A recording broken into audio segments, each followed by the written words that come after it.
Hey guys, this is Terry. And I'm Brian, and welcome to another episode in our Forest Farm project. Thought we'd give you a bit of an update today. We've been slacking on making videos, but we have good reasons. Been extremely busy. Yeah. But we had an excavator that was going to come out here 2 years ago. We talked to this guy, and it took him a year to come out here because he's been so busy. And then that still didn't pan out. He said it was going to be months. So we called another guy, and after about 4 or 5 months, we decided he's not our man either. So we finally found a guy that did want to do it, but we didn't like him. So yeah. And he was going to do it right away, within the next week. But he was going to charge us about twice as much as everybody else Per hour, and use a skid steer instead of a dozer and a backhoe. So we're like, yeah, that's not happening, because he would have took twice or more hours to get the job done. Yeah. So we finally talked to a guy, and he really sounds like he knows what he's doing. We've called around. He's a great guy. He does neighborhoods and whatnot, puts in roads and everything, and that's one of the things we need. We need a driveway put in, and we need some large stumps removed on the property where our houses are going to be built, and then we need Brian's lot leveled. Mine's kind of a slope. We're probably just going to leave it that way and then backfill around my house to create a slope away from the house to keep the water from running into it. So yeah, don't need a lot of work done on my lot, just some stumps removed. But we'll show you a little bit of what we got going on here. Yeah. So one of the things we're currently doing is, as you can see, we cut down some trees here a few weeks ago along the side of the road. We decided we want the road area a little bit wider. We like the grassy field along the edge of the road. And over on this side, we were going to keep these trees in this corner, but you can't really see around the corner. Plus, it's going to be trees right up against the drive. The roots are going to get in the drive. We don't want that eventually, destroying the road. So we're going to come back about 10 feet on this side as well. So now we're taking down more trees. But also, the grader is going to put a drain in the corner, so he needs room to do that. Yeah. And I like that little field up there, and I like that feel. And we're all forest out here, so we're going to have a nice grassy drive coming in. It's going to be about 10 to 15 feet on each side of the driveway, and then about a 10-foot wide drive that's gravel. So that ought to work out real nice. And come down here a minute, Ryan.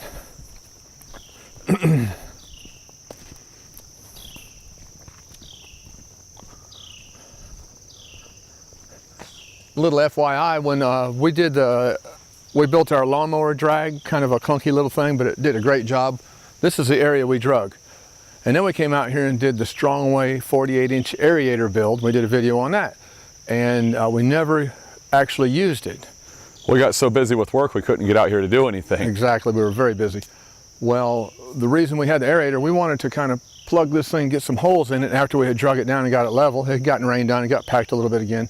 I didn't want to keep dragging it and keep the soil loose, but we wanted a loose enough soil that the seed would have somewhere to take hold. So we figured if we aerated it some, that would help, because we're going to be doing some aerating once we get in here anyway. So we bought the aerator, we built it. We did not have time to do the work. I was concerned. This is downhill. I don't know if you can tell on video, but it's pretty steep down there on the backside especially. We were afraid all the soil was going to wash away, and we've had an abundance of rain this year. As you can see, within weeks, the grass just started coming up and weeds and whatnot, so we didn't need to seed anything. Nature took its course. So just a little FYI, if you're clearing land, odds are you're going to get some weeds. And this could be a problem. If you clear everything and you come back, a few months later because you ain't had time to work, it could be there's a bunch of dogs going. There's a bunch of dogs fighting off in the distance. Yeah. So if you can hear it, that's what it is. Yeah. Anyway, things turned out for the best, I think. The soil's being retained by the weeds. It's keeping the soil alive, and everything's good. So this corner here, I don't know if you noticed, we came downhill. Like, that's uphill there. It's uphill at the top. It comes down to this corner. And it's a low spot right in here. It's kind of from here all the way over to about here. But I think this is probably the lowest spot. So we're going to put in a drain right here. We're going to have these trees cut back to that big one back there. It's about 15 feet off the road. And we're going to slope all of this down to a drain underground here. Was it going to be 12 or 15 inch? It's a 12-inch drain. Smooth bore, but corrugated on the outside, PVC type drain. But according to Landon, the excavator, he said it will hold up very well. And we're going to run it like 40 feet down there into the woods. We're not just going to let it come out on the other side of the road. It's downhill here, so we're just going to have it come out beyond where our field is. We won't have to worry about it when we're mowing or tripping in it when you're walking down through there. Just have it come out in the woods and call it a day. He's going to come in here with a dozer, and he's going to go, like, it's going to be a 10-foot gravel drive, and we're using ballast, which is also called surge stone. Surge stone. It's 2 to 3 inch gravel. He said if you put the crush and run down, it makes a good solid bed and it packs well, but because of the small particles, just like this grass is coming up in this hard dirt. This is hard right here. We've been driving on it for 2 years now. Heavy trucks and all kind of stuff.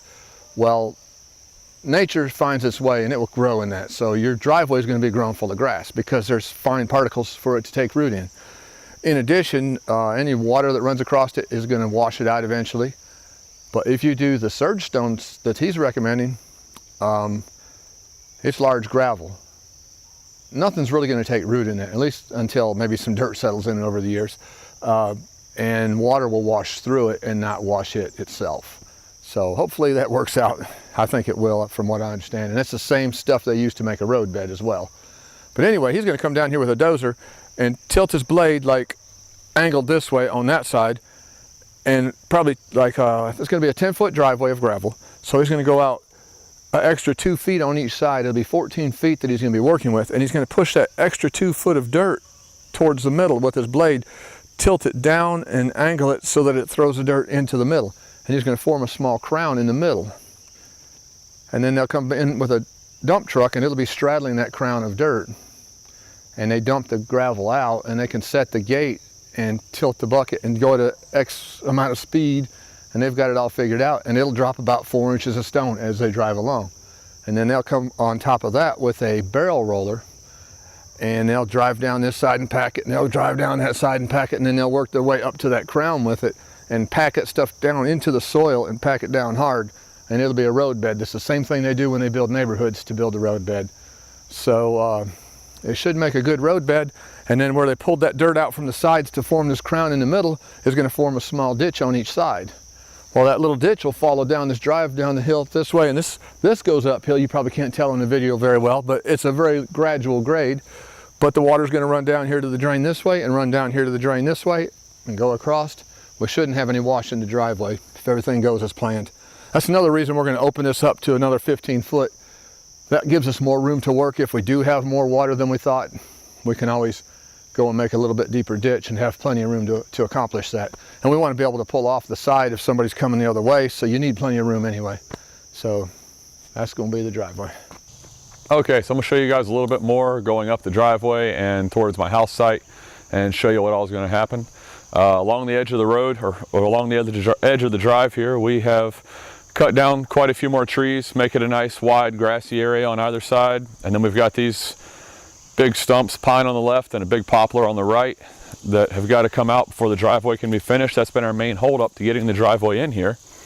Very big stump. Yeah. Very big stump. Mini X isn't going to get this thing up. I mean, you could dig at it, but it'd be a lot of work. And those loblollies have a massive taproot on them. And then sometimes you just have to admit defeat. What? I say sometimes you just have to admit defeat. We don't need to be tearing them big stumps out. No, definitely not. What are you looking at me for? We're looking at Brian's lot behind me here, and the excavator is going to come in and take out the huge stumps that are dotting the landscape here. And you can't really tell it in the video too well, but along that woods line back there, the ground's about 3 foot higher than where I'm standing right here. Well, that land out through the woods just keeps going uphill. We're on a gradual slope downhill, heading down towards my personal lot. So we really don't want all that water rolling down across our houses. So they're going to come in and kind of scrape the top off of this lot behind where his house is going and level the lot out more, and then kind of slope it back towards that hillside where the water's coming from. And then we're going to make not really a ditch, but just a slight swell in the yard a good ways from the house, and slope it out around so that it sheds water down that way through the woods and down over in this way through the woods. And that should keep the water away from the house. And then it'll be a little bit leveler site to put the house on as well, so that should work out pretty good. So once the grading and driveway are in, we're going to have a guy come in and do the footing and foundation. And generally speaking, for a house the size we're going, 15 to 1800 square feet, you'd probably just do a block pour your footer and then do a block and brick foundation. And we're going a little overkill. We're going to do a poured footing and foundation. It's a much more solid unit and it's more square because they set up forms and pour it all in one pour versus pouring the footing and then doing a block foundation, because we've seen over the years, there's a lot of good brick masons, but every now and then you see one where the walls are an inch or two out, and it's human error, it's going to happen. But with a poured footing and foundation, we have a lot better chance of getting a perfectly straight wall, and then everything goes up much easier after that with the lumber. And it is a much longer lasting unit, and it's just more solid. We always overkill everything, and that's definitely overkill for the size houses we're doing. So that's where we're at right now, and we still got quite a few trees to cut down along the road. We like that feel. You could keep trees right up to the edge of the road, and it kind of feels real woodsy and like you're back in the forest, you know. And we are in the forest, but we have a large area within this forest, and we want it to kind of feel more like a nice, well-groomed state park, you know, where it's got 15 foot or so of field on either side of the road. I like that feel, and it gives the deer somewhere to feed, and turkey. We saw turkey out here the other day. So anyway, that's kind of where we stand right now. And as long as everybody sticks to their schedule like they're saying, hopefully within the next 2 months we can start building or be dang close. And then we're really going to be popping out videos on a regular basis showing you the entire process. And we plan on filming when the grading and driveways going in and show you guys what they're doing. Same with the footing and foundation. We'll show you what they do as they do it. And we're going to film it. Now, how detailed that film is going to be based on how willing the participants are, the guys doing the work, how willing they are to letting us film. Because a lot of people do not like to be around a camera. Yeah. And if we're holding them up and they can't get their job done because we're filming, then we're paying them $125 an hour to stand there because we're filming. We can't do that. Yeah. So if they can't get the work done while we're filming, there won't be any filming going on. If nothing else, we'll have a GoPro propped up in a couple of trees out here, and we'll get some time lapse of it. And then we can do voiceover on what's going on and give you the details that way. And we can take some pictures and stuff. Yeah. So either way, we're going to document it along the way. That way you see what's going on, and it helps you better understand what you can expect if you take on a project like this. And I think that's about it then. That's it. We do appreciate you guys for hanging with us, and come back. There's going to be a lot more on the way. And be sure to hit that subscribe button down wherever it is over here, I think. Hit the little bell next to it if you want to get notifications as we post more videos. Hit the thumbs up for a like, and also comment below, share with your friends. We got a lot of content coming, a lot planned. It's just a matter of getting in here so that we can start doing it on a regular basis. Yep. So thanks for joining us. What he said. Have a good one, guys.